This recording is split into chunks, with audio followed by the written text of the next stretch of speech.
Assalamualaikum warahmatullahi wabarakatuh. Jadi di sini kelompok kami akan menjelaskan mengenai sistem informasi pada bisnis. Sebelum kita menjelaskan, alangkah lebih baiknya kami melakukan pengenalan terlebih dahulu.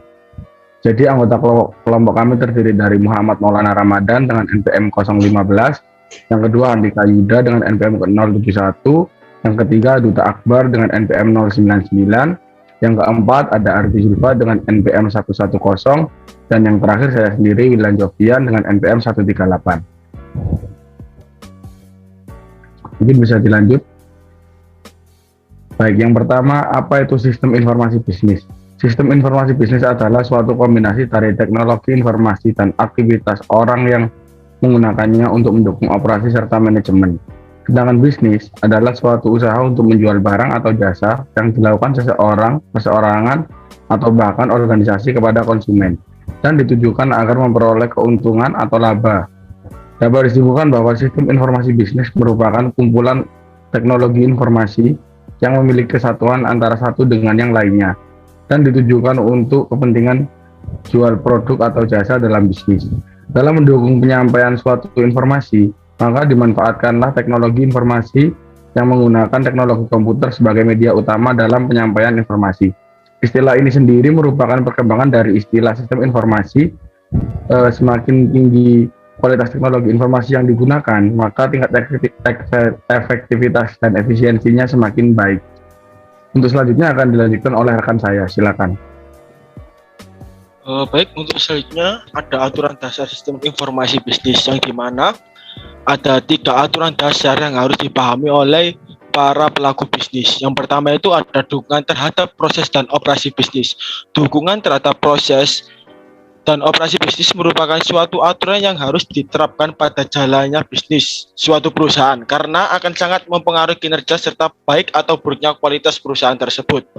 Untuk yang kedua yakni dukungan terhadap pengambilan keputusan oleh pegawai dan manajer. Selanjutnya tidak kalah penting yakni dukungan terhadap pengambilan keputusan oleh pegawai dan manajer. Pengambilan keputusan dari dua aspek tersebut sangatlah mempengaruhi kualitas perusahaan meskipun menjabat sebagai pegawai sekalipun. Yang terakhir, yang ketiga ada dukungan strategi untuk keunggulan bersaing. Dan yang terakhir adalah untuk dukungan strategi ini merupakan salah satu hal vital karena sangat mempengaruhi jalannya bisnis suatu perusahaan.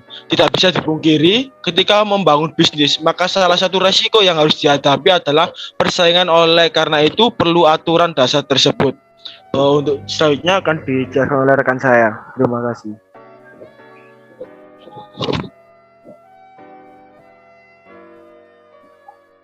Baik, selanjutnya ada sumber daya sistem informasi bisnis. 1. Sumber daya manusia. Sumber daya manusia terdiri dari 2 bagian, yaitu user, pemakai, dan pakar, pengembang. User adalah sumber daya manusia yang berada di posisi sebagai pemakai dari sistem informasi. 2. Sumber daya hardware. Sumber daya hardware terdiri dari perangkat keras atau peralatan yang memiliki fisik dan digunakan dalam pemrosesan sistem informasi bisnis yang dijalankan. 3. Sumber daya software. Sumber daya software terdiri atas 3 bagian, yakni software system, software aplikasi, dan prosedur. Software system bisa diibaratkan seperti operasi sistem yang ada dalam komputer, sedangkan software aplikasi adalah suatu program yang memproses langsung setiap tugas dari pemakai komputer. Next. Yang keempat, ada sumber daya data. Sumber daya data membahas mengenai data yang ada dalam suatu proses bisnis seperti deskripsi produk, catatan pelanggan, file kepegawaian, dan database persediaan, serta masih banyak lagi tergantung jenis usahanya. 5. Sumber daya jaringan.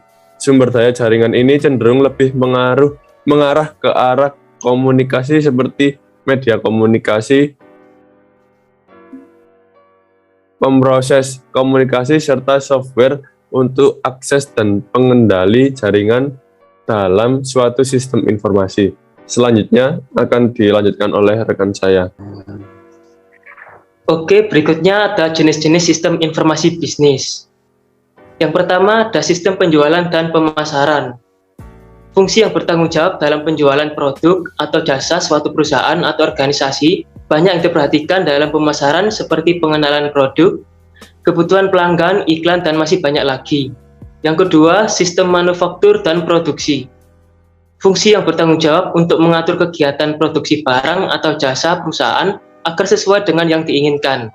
Sistem ini berhubungan erat dengan aspek-aspek seperti ketersediaan bahan produksi, sasaran produksi, pengadaan, penyimpanan, dan lain-lain. Next. Berikutnya yang ketiga, sistem sumber daya manusia. Bisa juga disebut Human Resource Information. Sistem bertanggung jawab untuk membangun, mengembangkan, serta mempertahankan tenaga kerja perusahaan. Sistem ini mendukung aktivitas seperti mengenali karyawan potensial, pencatatan data lengkap karyawan, dan lain-lain. Dan yang terakhir ada sistem keuangan dan akuntansi. Bertanggung jawab dalam pengelolaan keuangan perusahaan seperti uang tunai, obligasi, saham, dan bentuk-bentuk investasi lainnya. Contoh penerapan sistem ini adalah di pengelolaan catatan keuangan, penerimaan dan pembayaran, penggajian, dan masih banyak lagi. Selanjutnya yaitu aktivitas sistem informasi. Yang pertama, input sumber daya data, yaitu memindai secara optikal barang-barang dengan pengenal yang menggunakan kode garis. Yang kedua, pemrosesan data menjadi informasi, seperti menghitung pembayaran karyawan, pajak, dan potongan gaji lainnya. Yang ketiga, output produk informasi, yaitu menghasilkan laporan dan tampilan mengenai kinerja penjualan. Contohnya, seorang manajer penjualan dapat melihat tampilan video untuk memeriksa kinerja seseorang tenaga kerja penjualan, menerima pesan suara yang dihasilkan komputer melalui telepon, menerima cetakan dari hasil penjualan bulanan. Kemudian yang keempat ada penyimpanan sumber daya data. Penyimpanan adalah komponen sistem dasar sistem informasi. Penyimpanan adalah aktivitas sistem informasi tempat data dan informasi disimpan secara teratur untuk digunakan kemudian. Kemudian yang terakhir ada pengendalian kinerja sistem, yaitu aktivitas sistem informasi. Yang penting adalah pengendalian kinerja sistem.